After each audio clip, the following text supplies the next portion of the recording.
They built worlds that time forgot. In Wales, a Roman city vanished beneath the fields, its streets waiting to be found again. Across North America, the dead slept in peat and silence, their faces preserved like whispers from another age. In northern China, artisans carved dragon gods from jade before their temples turned to dust. On Scottish hills, tombs of stone were built to catch the solstice sun. In Asia Minor, marble libraries once glowed with knowledge now scattered to the wind. In Syria, the gods left footprints in basalt and were never seen again. And in Egypt, the tomb of Alexander the Great remains history's most sought-after prize. 7 riddles, 7 echoes of what we were and what we chose to forget. Season 4 deepens, only here on Riddle Me This Mysteries. They say the land remembers. In a quiet corner of Monmouthshire, Wales, fields of damp soil and grazing sheep hid a secret no one believed existed. Then one day, the earth began to whisper. Molehills pushed up strange fragments of pottery, patterned shards, roof tiles, melted stones. They seemed random, but to one man they were a message. His name was Stuart Wilson, an archaeologist who didn't wait for grants or approval. In 2004, following nothing but a hunch and a few scattered rumors, he bought a patch of farmland outright, convinced it covered the ruins of a lost city. Friends called it reckless. But when his trowel touched the ground, the earth answered. What he uncovered wasn't a cottage or manor, it was a metropolis. Trellech, once one of the largest towns in medieval Wales. The name itself, from Welsh Trellech, means the settlement of the 3 stones. 3 ancient standing stones still rise nearby, weathered and silent, as if they had waited centuries to mark the place where memory slept. By the mid-13th century, Trellech was thriving under the De Clare lords, who forged iron weapons and armor for border wars. The city spread across more than 27 hectares, with paved roads, markets and workshops buzzing with craft. Its pottery came from France. Its coins bore the marks of kings. Then, without warning, silence. Fire, plague or war, no record tells which came first. But vitrified walls, layers of ash and melted stone reveal a city undone by flame. The iron that made Trellech powerful may have drawn the fire that consumed it. Centuries later, Wilson's gamble pulled the city back from myth. Beneath his field, archaeologists revealed a grid of 3 parallel streets, foundations of stone and timber houses, hearths still black with soot, and wells filled with pottery and seeds from medieval gardens. Even fragments of leather, bone and children's toys survived in the damp soil, the everyday relics of lives that ended without farewell. Yet the mystery deepens. Recent surveys and excavations suggest much of Trellech still lies hidden. Buried streets, workshops, perhaps even a manor house waiting beneath the soil. Each summer, volunteers return, brushing dust from history's forgotten blueprint. Was Trellech's fall a single catastrophe, or a slow vanishing as trade died and families drifted away? No chronicle names the final day. No historian wrote its ending. Only the soil remembered, and when it was ready, it spoke again. 3 stones gave it a name. 7 centuries gave it silence. When Trellech's fires turned to ash, another world was sinking quietly beneath a mirror of peat and time. It began with a pond, a still mirror of water near Titusville, Florida, ordinary, shallow, unremarkable. Until 1982, when a backhoe's metal teeth struck something solid, not rock, bone. The workers froze. Construction stopped. Archaeologists were called. What they uncovered was not a crime scene. It was a graveyard older than civilization itself. Beneath 2 meters of peat and marl, the team found a burial ground nearly 7,000 years old, a cemetery belonging to people long vanished from history. The peat had done something extraordinary. It had sealed the past in darkness and stillness, a perfect anaerobic cocoon. When the first skulls were lifted, they still held brain tissue, soft and intact. 91 of them did. Hair clung to bone. Fibers of woven cloth remained wrapped around bodies. Even the wooden stakes that anchored the shrouds to the pond floor were still there, blackened but unbroken. There were 168 graves, each placed with quiet intention. Men, women, children, all laid on their sides, heads turned west as if watching the sun fade beyond the horizon. They were not a nameless horde thrown to the bog. They were individuals, tended, wrapped, and set down carefully in the water. Some bore healed fractures, fused joints, even congenital conditions. One man had a broken hip that had mended years before, proof that others had fed and protected him. This wasn't just survival, it was society. The peat preserved more than bone. Inside stomach cavities, Scientists found the seeds of berries, nuts, and aquatic plants, the last meals of an ancient people. In others, traces of pain-relieving plants, perhaps an early form of medicine. Even their tools and woven fabrics survived, crafted from palm and nettle fibers, the earliest known textiles in North America. DNA taken from the brain tissue revealed something else. The Windover population carried genetic signatures tracing back to ancient Asian lineages, yet none matched any modern tribe. They were a people without descendants, a branch of humanity that ended quietly, leaving only its reflection in this pond. Scientists still can't explain why this single wetland preserved its dead so perfectly, while others nearby did not. The peat's chemistry, rich in tannins, cool, low in oxygen, created a natural embalming the world hasn't replicated. Half the pond remains unexcavated, deliberately sealed for future generations, a time capsule waiting for new science, or perhaps for respect. In 1987, the remains were reburied in secret, their resting place left undisturbed. Today, the Windover pond is silent again. Water glints between reeds, insects hover, and below, a community still sleeps, whole, intact, untouched. They built no monuments, raised no stones, left no names, and yet their memory has endured longer than kings. The bog kept its sleepers in silence. Across the world, mountains awoke to hands that carved the first gods from jade. The mountains of Liaoning rise like old bones above the plains. For centuries, no one knew what slept within them, only mounds of earth, strange stones, and fragments of green jade that locals called the bones of dragons. Then, in the 1980s, archaeologists uncovered what seemed impossible, an entire ceremonial landscape older than the first Chinese dynasties. Temples, altars, and graves stretched for kilometers, the work of a vanished people later named the Hongshan culture, whose world bloomed and disappeared between 4700 and 2900 BCE. At its heart stood Niuheliang, a mountain sanctuary unlike anything found in East Asia. Beneath its ridges lay a vast ritual complex, stone platforms, circular altars, and a subterranean goddess temple, where clay figures with jade inlaid eyes stared through millennia of dust. The largest head, human-sized, once formed part of a statue that may have towered over those who worshipped within. Nearby, a massive grave known as M4 contained a stone coffin filled with jade artifacts, dragon shapes, crescents, pendants, pig dragons coiled in eternal loops. There were no weapons, no gold, no written prayers, only jade, translucent, luminous, cut with an artistry that seems almost surgical.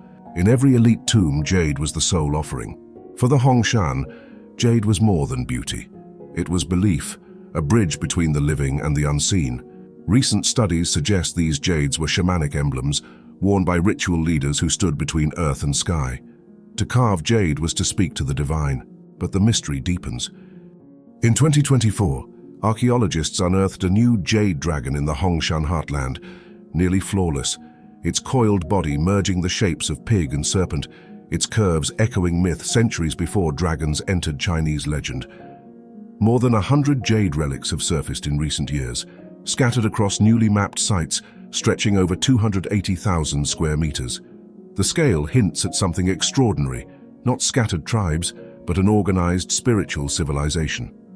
And yet there are no cities, no fortresses, no royal palaces, only temples, graves, and the silence of pilgrimage grounds. The Hongshan seem to have built for gods, not for themselves. Modern genetics offers fragments of their story. A 2025 study found that people from Hongshan settlements in Liaoning and Hebei shared close kinship, evidence of demic diffusion, a spreading people connected by faith and trade. They may have been among the ancestors of later northern cultures, yet their own identity vanished before history began to write. By 2900 BCE, their jade altars were abandoned, their temples buried under wind-blown dust. No one knows why. Perhaps climate, perhaps exhaustion, or perhaps, as one researcher said, they built their world around gods who stopped answering. Today, in the halls of Liaoning museums, their dragons gleam under glass, ancient eyes that still seem alive. The Hongshan carved eternity from stone and vanished into it.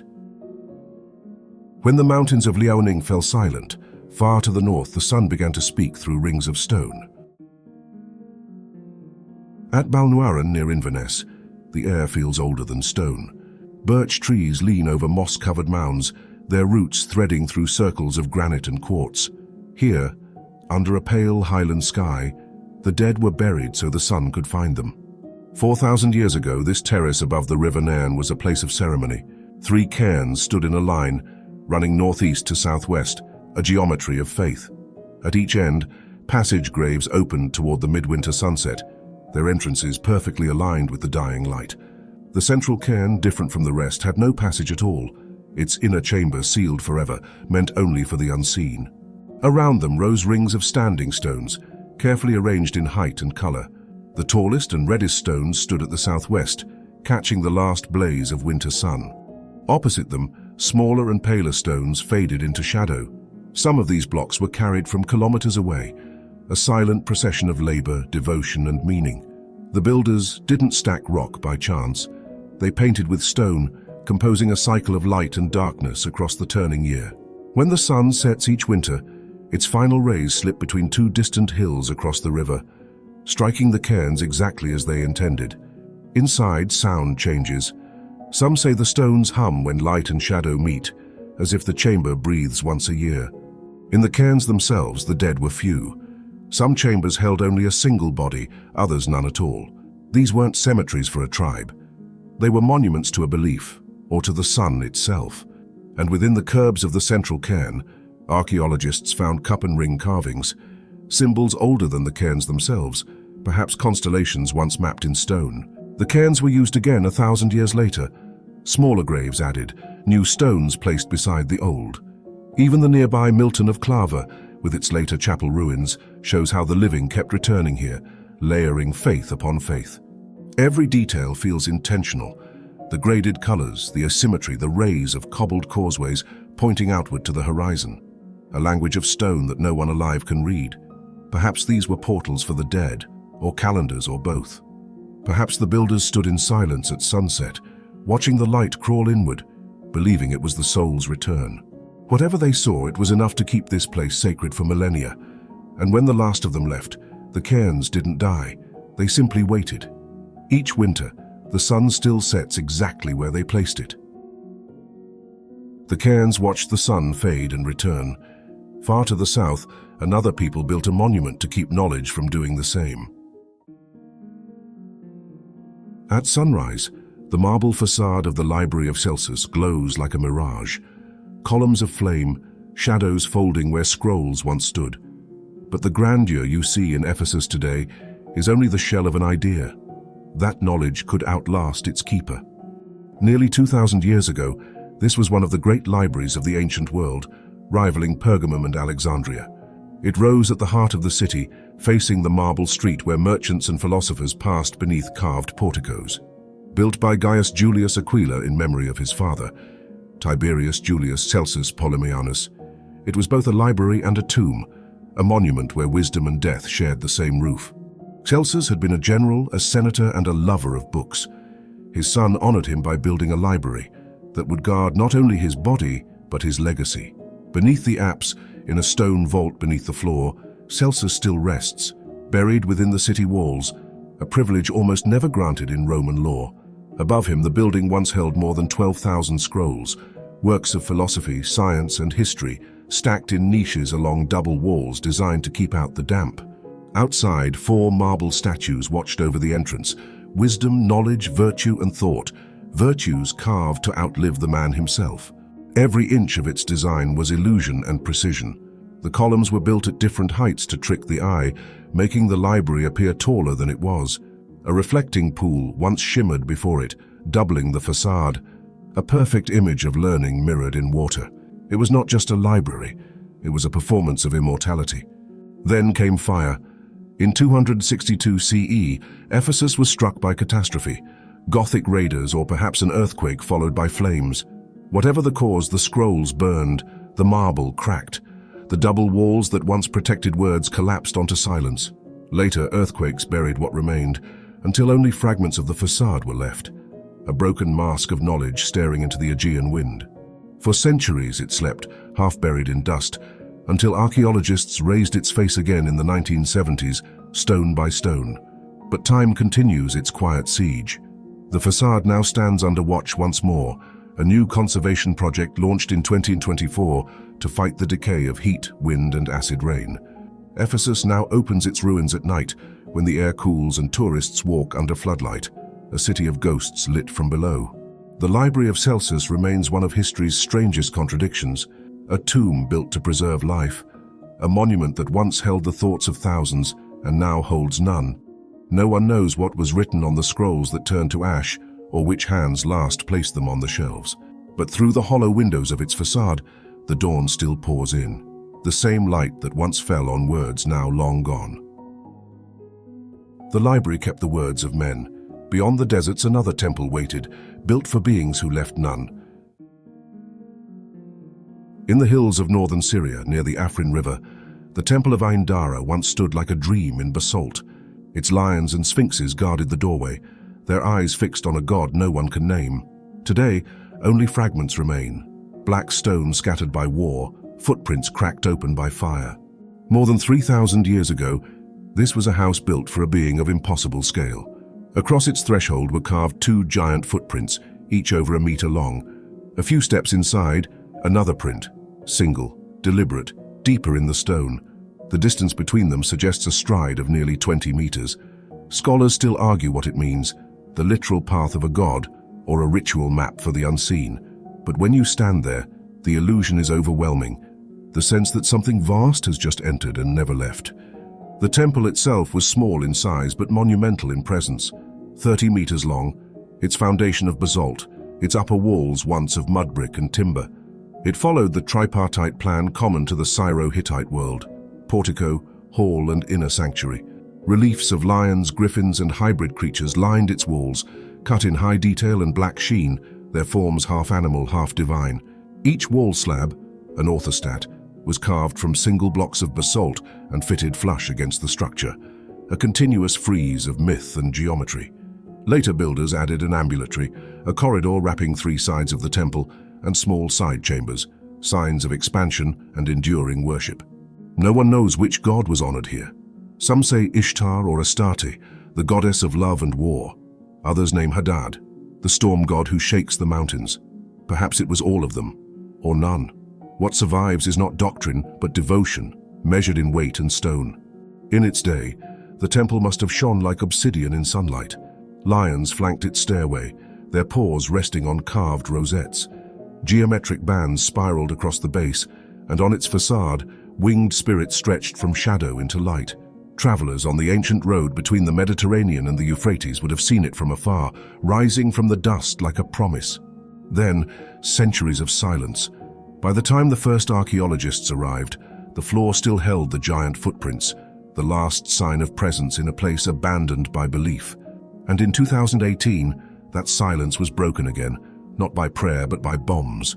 Missiles struck the site, shattering walls, pulverizing carvings, toppling the basalt lions that had guarded its gates for 3 millennia. What war could not steal, time will. Today, Dara is more absence than temple. Its black stones are strewn across a scarred hill, its myths scattered with them. Yet the footprints remain, faint, fractured, but still visible. They do not lead to the altar anymore, they lead only into the earth. Whoever walked here was meant to be remembered, and even in ruin the path still waits for them to return. The gods of Dara left their footprints in stone. Centuries later, a man would follow their path, conquer the known world, and disappear as if he'd stepped into legend. Beneath the streets of modern Alexandria, the sand still shifts over lost marble. Archaeologists dig between apartment walls and buried columns, chasing a rumor older than the city itself: the tomb of Alexander the Great. Somewhere under this maze of stone, the man who once ruled the known world is missing. In 323 BCE, Alexander died in Babylon, his empire stretching from Greece to India, his ambitions reaching farther still. His body, said to be untouched by decay, was embalmed in honey and laid in a golden sarcophagus, bound for his homeland of Macedonia. But before it could return, another war began, not for land, but for the body of the king. Ptolemy, his former general and soon-to-be ruler of Egypt, seized the funeral procession and turned it toward the Nile. He buried Alexander first at Memphis, wrapping the conqueror's death in Egyptian ritual, part god, part pharaoh, a mortal folded into myth. Later, the body was moved to Alexandria, the city that bore his name. There, in the royal quarter, rose the Soma, a marble mausoleum where conquerors and emperors came to kneel. For centuries, his tomb was a place of pilgrimage. Julius Caesar visited, Cleopatra guarded it, and Augustus laid flowers before the glass coffin that held the man who changed history. Inside, the air would have smelled of resin and sea salt, the light glinting on ivory and gold. The conqueror of nations had finally conquered death, or so it seemed. Then slowly the trail darkened. By the 4th century CE, his tomb had vanished from record. The Theodosian decrees outlawed pagan shrines, and the cult of Alexander was quietly erased. Some say the tomb was destroyed, others that it was sealed beneath new foundations as the city rose layer by layer. One rumor places it under the Nabi Daniel Mosque, another claims his body was taken across the sea, reborn as St. Mark beneath the domes of Venice. Every version ends the same way, in silence. Still, the search never stopped. In the royal quarter, Calliope Limnaeos Papacosta digs through collapsed tunnels and walls once belonging to palaces. Her team has unearthed fragments of the ancient street grid, foundations of monumental halls, even a statue of Alexander himself. She believes she is close, that the missing tomb lies just meters below the surface, buried under centuries of memory and sand. And each year, new theories rise and fall like waves. An unmarked chamber in Egypt's eastern desert, a hidden crypt beneath the Shalalat Gardens, all promise revelation, none deliver it. For a man who sought eternity, his absence has become the only thing eternal. Alexander's armies left cities and legends across continents, yet his own resting place has been swallowed by the land he once ruled. Perhaps that is his final conquest, not of nations but of time itself. He became what every king dreamed of being, a story too vast to be contained by a tomb. Somewhere beneath Alexandria, the dust still waits.